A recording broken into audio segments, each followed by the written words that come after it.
He's from Tennessee, Congressman Tim Burchett. Congressman, great to have you back on the show. Great to be here. Thank y'all so much. We love having you, Dan, here every time because we learn so much about what's really going on, not the optics, but the real story behind the scenes. What's really going on with this spending bill and what's the likely outcome? Well, the likely outcome is that the American taxpayers are going to continue spending, going into debt of $1 trillion more every 100 days. You know, they attached the SAVE Act to the bill, thinking that it's going to put one over on Schumer. You know, we're going to send it over there. But what it was really doing was forcing conservatives like myself to vote for Nancy Pelosi, Chuck Schumer spending levels that have been in there since COVID, heck, since before COVID.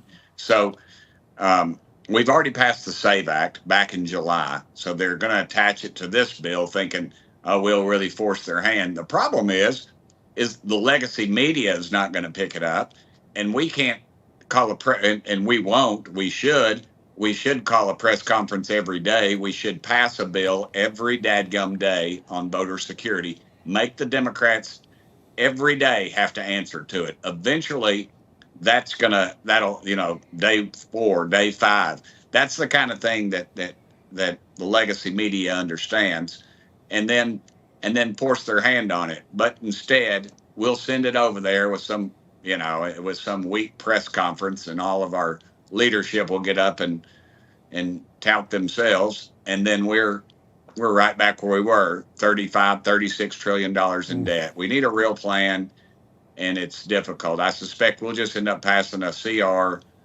I would say send a clean CR over to the Senate with a 1% or something, some type of reduction in place, and make them pass that. Makes some sense.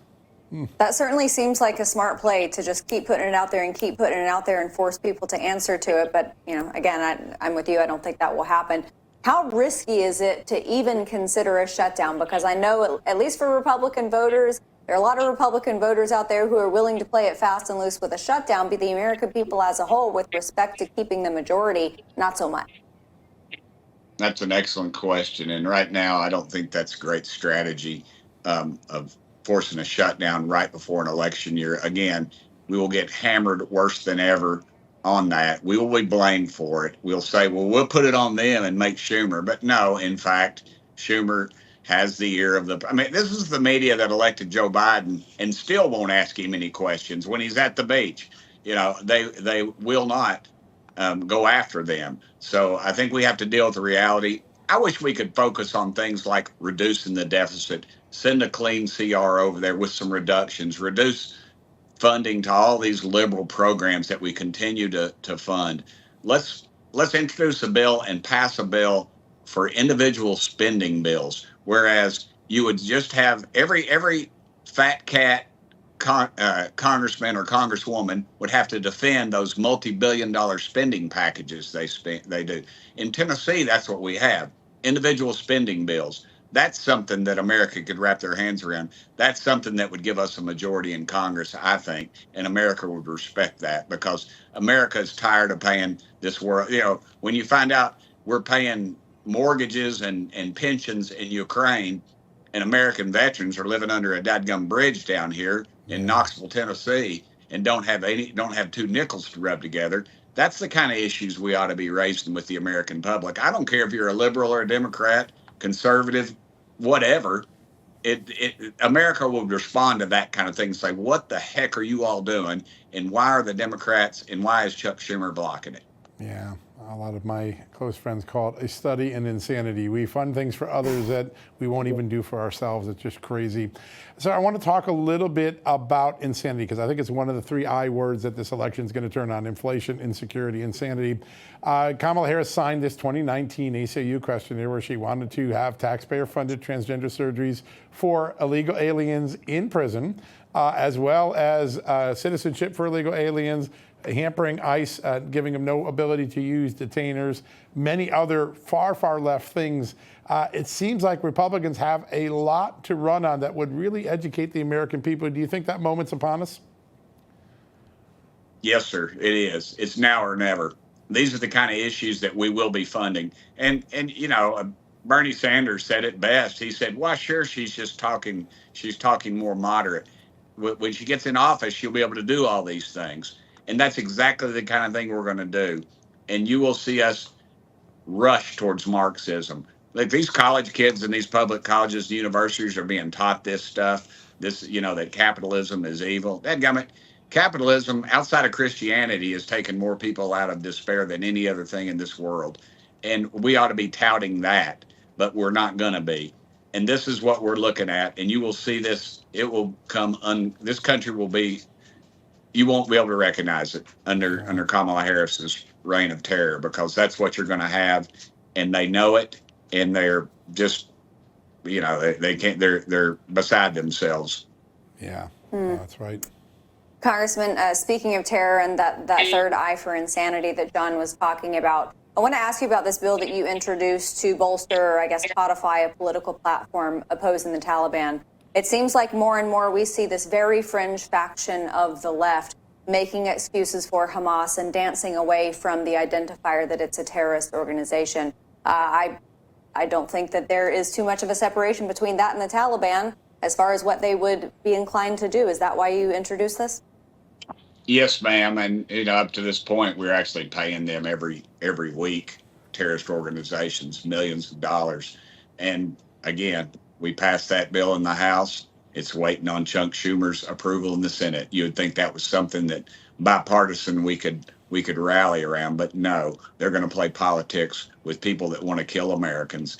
And this bill would actually, I'm not much on the bureaucracy, but what it does, it identifies them completely as a terrorist organization, and it calls on us to go with other nations so we can develop a strategy and develop a plan and get together on going after these people. Because right now you have a lot of duplication, just like in everything else in government, and this forces our hand to single out those groups and to go with other nations that think like we do and go after them, instead of this, we hit them one place and then they go somewhere else. And just, a duplication of those kind of things. And this forces us to be more businesslike in that manner. I know that's very un-Washingtonian of me, but I think it's something that we should do.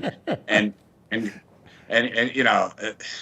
these liberal groups that are out here supporting them, what do they think these groups are going to do to, the LGBTQ plus community, when they roll those people over there in the Middle East and see what happens to them. They'll end up on the end of a short rope off a building, and that's the way they treat women like cattle, and they have no values that we do. And why we're paying them, or why we're messing around with them at all, to me is beyond belief. But I would hope that this bill would gain some traction, especially in these last few days. We've seen Congress could do something positive for once. Yeah, and it's so common sense. It's just common sense.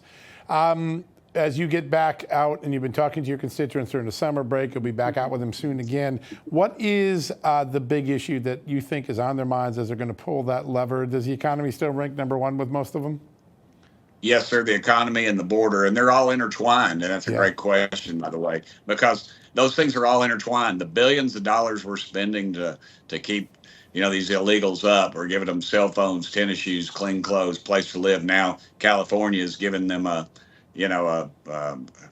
basically giving them a home. And again, we have veterans out on the street, and this is the kind of thing that just defies all logic. And again, it's the kind of thing Republicans need to get their head out. They need to get their head out of the sand. I'll clean that up. And these are the kind of things we ought to be talking about. Yeah, you're right. Congressman, before we let you go, I want to ask you about that Biosecure Act that I think passed out of the House on Monday. It's affected 5 China-based biotech companies, biotech companies.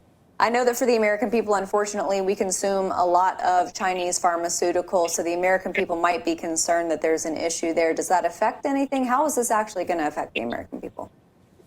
I think it'll have a positive effect, ma'am. And what it'll do is basically it calls their hand, and it makes it so that we will start producing those things in this country and not be dependent on. We cannot be dependent on anything. When China rolls on Taiwan, which they will eventually at some point, all those computer chips we have in our toasters to our our jets, they're all going to shut down, I'm afraid. This is not some conspiracy theories, and we've got to get our dependency away from our enemies. That's bottom line. Let's make it in America. Let's do it in America. Yeah. Let's quit giving tax credits to. Today we had a bill dealing with tax credits for electric cars. That basically they were $560 million that would save us, because guess who was getting all the tax credits? The Chinese were. And they steal our stuff, they steal our information, they steal our technology, and then the lobbyists, through the back door, they make it easier for them. Finally, America said enough is enough today and this week. The Republicans did have a clear message on that. I just don't think they put it out properly. Important stuff. Tennessee Congressman, I have to applaud you before we let you go for your response on C-SPAN. That was like the Rocky Top gentleman's version of bless her heart, except you meant it on the nose. You actually meant it that way, and we all know that bless her heart has a couple different meanings. Thank you so much for being here, sir. Yes, ma'am. I always thought C-SPAN was nonpartisan. I think they kind of crossed that line a little bit, but we had fun with it.